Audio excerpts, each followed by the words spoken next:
Praise the Lord. Faith വോയിസിലേക്ക് എല്ലാവരെയും ഞങ്ങൾ സ്വാഗതം ചെയ്യുന്നു. 145 സങ്കീർത്തനം 18 മുതലുള്ള തിരുവചനങ്ങൾ ഇങ്ങനെ വെളിപ്പെടുത്തുന്നു. തന്നെ വിളിച്ചപേക്ഷിക്കുന്നവർക്ക്, ഹൃദയ പരമാർത്ഥതയോടെ വിളിച്ചപേക്ഷിക്കുന്നവർക്ക് കർത്താവ് സമീപസ്ഥനാണ്. തൻ്റെ ഭക്തരുടെ ആഗ്രഹം അവിടുന്ന് സഫലമാക്കുന്നു. അവിടുന്ന് അവരുടെ നിലവിളി കേട്ട് അവരെ രക്ഷിക്കുന്നു. ക്രിസ്തുവിൽ ഏറ്റവും പ്രിയപ്പെട്ടവരെ, ദൈവത്തോട് പ്രാർത്ഥിച്ച് ദൈവിക ഉദ്ദേശങ്ങളുടെ വെളിപ്പെടുത്തലിനു വേണ്ടി നാം പ്രാർത്ഥനയോടെ കാത്തിരിക്കണം. ദോഷമായിട്ടൊന്നും നമ്മുടെ ദൈവം ചെയ്യുകയില്ല. നാം തീരുമാനിക്കുന്ന നമ്മുടെ പദ്ധതികളെ ദൈവത്തോട് ആലോചന ചോദിക്കണം. ദൈവത്തെ അന്വേഷിക്കേണ്ടതും ദൈവത്തിൽ ആശ്രയിക്കേണ്ടതും ദൈവ സാന്നിധ്യത്തെ തിരിച്ചറിയേണ്ടതും നമ്മുടെ കടമയാണ്. അതുകൊണ്ട് കർത്താവിനോട് പ്രാർത്ഥിക്കാം. കർത്താവേ, കനിവോടെ ഞങ്ങളുടെ പ്രാർത്ഥനകൾ കേൾക്കണമേ.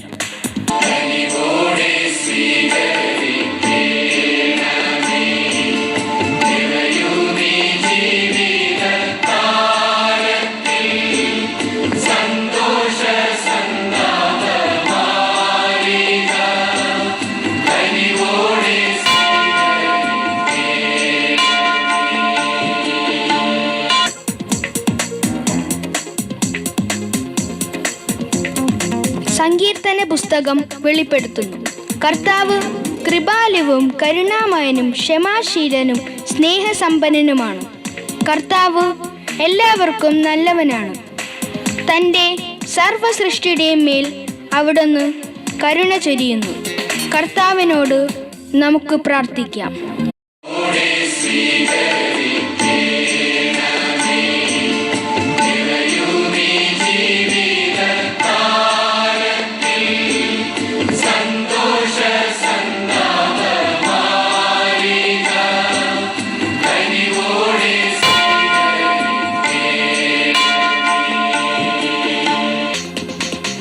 വിശുദ്ധ യോഹന്നാന്റെ സുവിശേഷം ഇങ്ങനെ വ്യക്തമാക്കുന്നു: നിങ്ങൾ എന്നിൽ വസിക്കുകയും എൻ്റെ വാക്കുകൾ നിങ്ങളിൽ നിലനിൽക്കുകയും ചെയ്യുന്നെങ്കിൽ ഇഷ്ടമുള്ളത് ചോദിച്ചുകൊള്ളുക, നിങ്ങൾക്ക് ലഭിക്കും. സ്നേഹമുള്ളവരെ, നമ്മുടെ കഷ്ടപ്പാടുകളെ നന്മയാക്കി മാറ്റുവാൻ ദൈവം തീരുമാനിക്കുന്ന ഇടമാണ് പ്രാർത്ഥന. അതുകൊണ്ട് നമുക്ക് പ്രാർത്ഥനയിൽ സ്ഥിരതയുള്ളവരായിരിക്കാം. കർത്താവ് അരുൾ ചെയ്യുന്നു: നിങ്ങളെക്കുറിച്ചുള്ള പദ്ധതി എൻ്റെ മനസ്സിലുണ്ട്. നിങ്ങളുടെ നാശത്തിനല്ല, ക്ഷേമത്തിനുള്ള പദ്ധതിയാണത്. നിങ്ങൾക്ക് ശുഭമായ ഭാവിയും പ്രത്യാശയും നൽകുന്ന പദ്ധതി. അവിടുന്ന് പറയുന്നു: പൂർണ്ണ ഹൃദയത്തോടെ നിങ്ങൾ അന്വേഷിക്കുമ്പോൾ എന്നെ കണ്ടെത്തും. ഞാൻ നിങ്ങളുടെ പ്രാർത്ഥന കേൾക്കും. അതുകൊണ്ട് നമുക്ക് കർത്താവിനോട് പ്രാർത്ഥിക്കാം. കർത്താവേ, ഞങ്ങളുടെ പ്രാർത്ഥനകൾ അവിടുന്ന് കനിവോടെ കേൾക്കണമേ.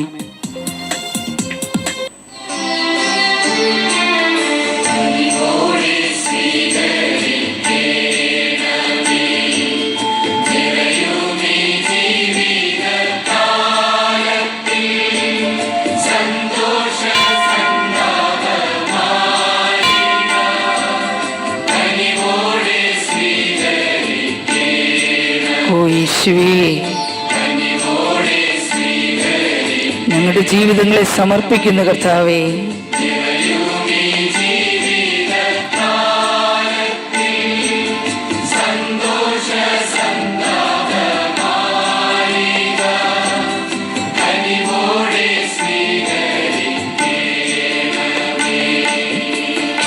കർത്താവേ, ഞങ്ങളുടെ ജീവിതങ്ങൾ അങ്ങയുടെ തിരുമുമ്പിൽ സമർപ്പിച്ച് പ്രാർത്ഥിക്കും.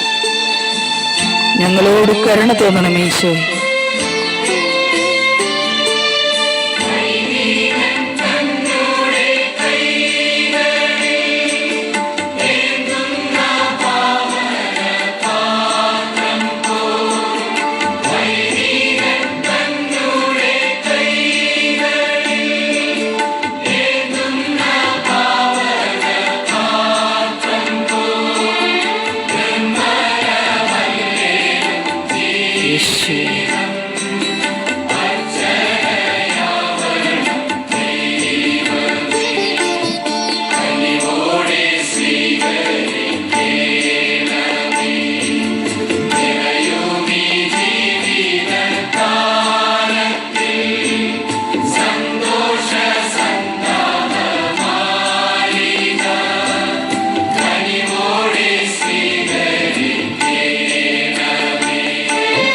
കർത്താവേ, അങ്ങയുടെ സന്നിധിയിൽ ഞങ്ങൾ കടന്നു വരും.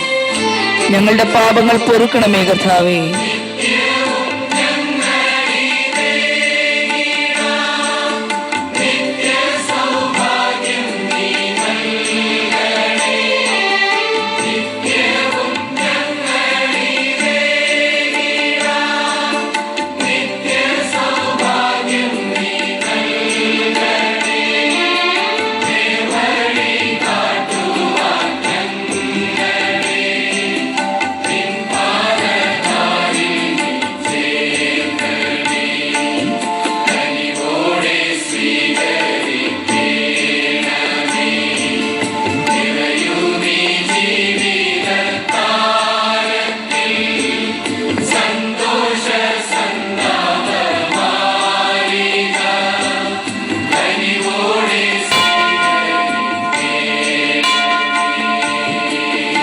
കർത്താവേ, ഇന്ന് അങ്ങയോട് പ്രാർത്ഥിച്ചു കൊണ്ടിരിക്കുന്ന ഞങ്ങളോടും ഞങ്ങളുടെ കുടുംബത്തോടും കരുണയായിരിക്കണമേ.